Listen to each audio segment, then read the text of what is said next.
ಸಂಜೆ 4 ಗಂಟೆ ವೇಳೆಗೆ ದೇವೇಗೌಡರ ಪತ್ನಿ ಚೆನ್ನಮ್ಮ ಅವರ ಅಂತ್ಯಕ್ರಿಯೆ ನೆರವೇರಲಿದೆ. ಚೆನ್ನಮ್ಮ ಅವರ ಹುಟ್ಟೂರು ಹರದನಹಳ್ಳಿಯಲ್ಲಿ ಅಂತ್ಯಕ್ರಿಯೆ ನೆರವೇರಲಿದ್ದು, ಚೆನ್ನಮ್ಮನವರ ಅಂತ್ಯಕ್ರಿಯೆಯಲ್ಲಿ ಹಲವು ಗಣ್ಯರು ಭಾಗಿಯಾಗಲಿದ್ದಾರೆ. ಅಂತ್ಯಕ್ರಿಯೆ ಸ್ಥಳದಲ್ಲಿ ಚೆನ್ನಮ್ಮರ ಅಂತಿಮ ದರ್ಶನವನ್ನ ಪಡೆಯಲಿದ್ದಾರೆ ಗಣ್ಯರು. ಸಿಎಂ ಡಿಕೆಶಿ, ಪ್ರಹ್ಲಾದ್ ಜೋಶಿ, ವಿಜಯೇಂದ್ರ ಸೇರಿ ಪಕ್ಷದ ನಾಯಕರುಗಳು, ಹಲವು ನಾಯಕರ ಉಪಸ್ಥಿತಿ ಇರುತ್ತೆ. ಸಕಲ ಸರ್ಕಾರಿ ಗೌರವದೊಂದಿಗೆ ಚೆನ್ನಮ್ಮ ಅವರ ಅಂತ್ಯಕ್ರಿಯೆ ನೆರವೇರಲಿದೆ. ಈಗಾಗಲೇ ಸಾರ್ವಜನಿಕರು ಅಂತಿಮ ದರ್ಶನವನ್ನ ಪಡ್ಕೋತಾ ಇದ್ದಾರೆ. ರೇವಣ್ಣ ನಿವಾಸದ ಲೈವ್ ದೃಶ್ಯಗಳನ್ನ ಒಂದ್ ಕಡೆ ನಾವು ಕಾಣಬಹುದು. ಇನ್ನೊಂದು ಕಡೆ ರಾತ್ರಿ ಪಾರ್ಥಿವ ಹೊಳೆ ನರಸೀಪುರ ರೀಚ್ ಆದ್ಮೇಲೂ ಕೂಡ ಸಾರ್ವಜನಿಕರು ವೇಟ್ ಮಾಡಿ ಮಧ್ಯರಾತ್ರಿ ಇಡೀ ಅಂತಿಮ ದರ್ಶನವನ್ನ ಪಡ್ಕೊಂಡಿದ್ದಾರೆ. ಈಗ ಮುಕ್ತವಾಗಿ 7 ಗಂಟೆಯಿಂದ ಆರಂಭ ಆಗಬೇಕಿತ್ತು ಅಂತಿಮ ದರ್ಶನ. ಈಗಾಗಲೇ ಅಂತಿಮ ದರ್ಶನಕ್ಕೆ ಅವಕಾಶವನ್ನ ಕಲ್ಪಿಸಿದ್ದಾರೆ.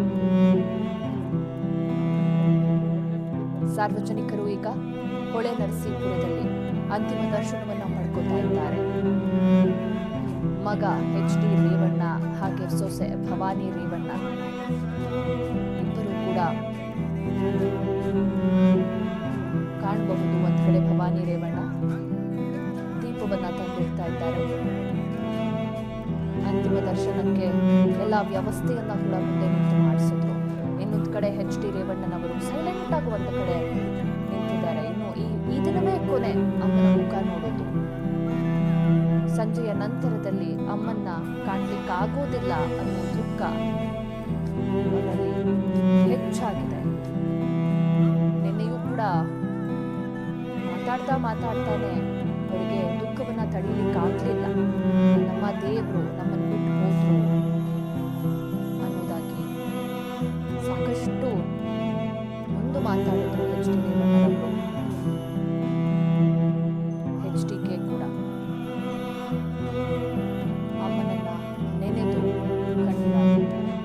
ರಾಜಕೀಯದಲ್ಲಿ ನಾವು ಏನಾದ್ರೂ ಅಲ್ಪ ಸ್ವಲ್ಪ ಒಳ್ಳೇದು ಮಾಡ್ತಾ ಇದ್ದೀವಿ, ಒಳ್ಳೆ ಕೆಲಸಗಳು ಮಾಡ್ತಾ ಇದ್ದೀವಿ, ನಮಗೆ ಒಳ್ಳೆ ಬುದ್ಧಿ ಇದೆ ಅಂದ್ರೆ ಅದರ ಕಾರಣನೇ ನಮ್ಮಮ್ಮ. ಮನೆಗೆ ಯಾರೇ ಬಂದರೂ ಕೂಡ ಅವರನ್ನ ಬಾಯಿ ತುಂಬಾ ಮಾತಾಡಿಸಿ ಊಟ ಮಾಡಿಸಿ ಮನೆಯಿಂದ ಕಳಿಸ್ತಾ ಇದ್ರು. ಹಾಗೆ ಕಳಿಸ್ತಿರ್ಲಿಲ್ಲ. ಹಾಗೆ ಅವರ ಸಂಬಂಧಿಕರು, ಸ್ನೇಹಿತರು ಎಲ್ಲರೂ ಹೇಳಿರೋದಿಷ್ಟೇ.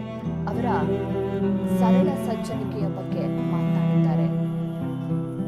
ಯಾವುದೇ ಕಾರ್ಯಕ್ರಮಗಳಿಗೆ ನಾವು ಕರೆದ್ರೆ ಬಂದು ಮನಸ್ಸು ತುಂಬಾ ಹರಿಸಿ ಹೋಗ್ತಾ ಇದ್ರು.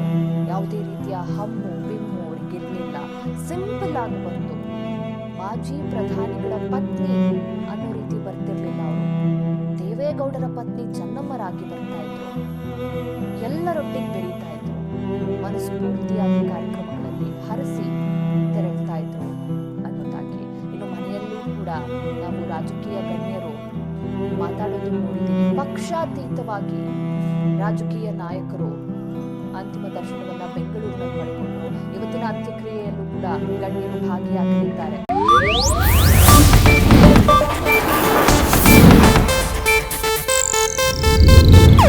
ಇದು ಏಷ್ಯಾನೆಟ್ ನ್ಯೂಸ್ ನೆಟ್ವರ್ಕ್ ಪ್ರಸ್ತುತಿ.